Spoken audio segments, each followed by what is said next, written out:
பாரதிய ஜனதாவின் சூழ்ச்சி வலையில் தாவைக்க சிக்கிக்கொள்ளக் கூடாது என காங்கிரஸ் மாநில தலைவர் செல்வ பெருந்தகை கேட்டுக் கொண்டுள்ளார். நமது செய்தியாளர் வீரகுமாருக்கு அவர் அளித்த தனித்த பெட்டியை தற்போது பார்க்கலாம். எதுக்கு இந்த குழு? ஏமாமல்லி தலைமையில் கும்பமேளால நூற்றுக்கணக்கான மக்கள் இறந்தாங்க. நீங்க குழு அமைச்சிங்களா? ஃபேக்ட் ஃபைண்டிங் கமிட்டி அங்கே அனுப்புனீங்களா? பாஜக மணிப்பூரில் வருடக்கணக்கில் குக்கீஸ்க்கும் மெய்டீஸ்க்கும் இனக்கலவரமே ஏற்படுத்தி விட்டீங்க. யார்? நீங்க தான் ஏற்படுத்தி விட்டீங்க.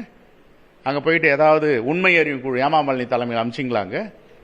எத்தனை கலவரங்கள் நடந்துட்டு இருக்காங்க. தமிழ்நாட்டுக்கு அனுப்புறதுக்கு என்ன காரணம்? தேர்தல் வரப்போகுது. இவங்களை இயக்கிறது யாரு? ஆட்டி படிக்கிறது யாரு? ஆர்எஸ்எஸ் பிஜேபி தானே. அதான் சொல்றேன், யாரும் ஆர்எஸ்எஸ் பிஜேபி சூழ்ச்சிக்கு இரையாகிவிடக்கூடாது.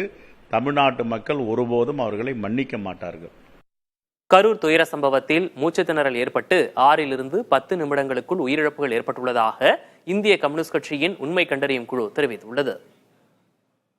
முழு விவரங்களையும் அறிந்து கொள்ள வேண்டும் என்ற நோக்கத்தோடு இங்கே இந்த இடத்தையும் பார்வையிட்டோம்.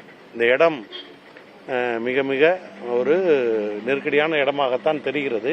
சொன்னாங்க மருத்துவர்கள், இது மாதிரி மூச்சு திணறல் ஏற்பட்டு ஒரு 6 நிமிஷத்துலேருந்து 10 நிமிஷத்துக்குள்ள இந்த உயிரிழப்புகள்லாம் ஏற்பட்டிருக்கணும் அப்படிங்கிற மாதிரி சொன்னாங்க. அந்த மருத்துவமனைக்கு வந்ததில் 29 பேர் பிணமாகத்தான் வந்தார்கள் என்று சொல்வது ரொம்ப எங்களுக்கு அதிர்ச்சியையும் ஒரு மிகப்பெரிய வேதனையையும் தந்தது.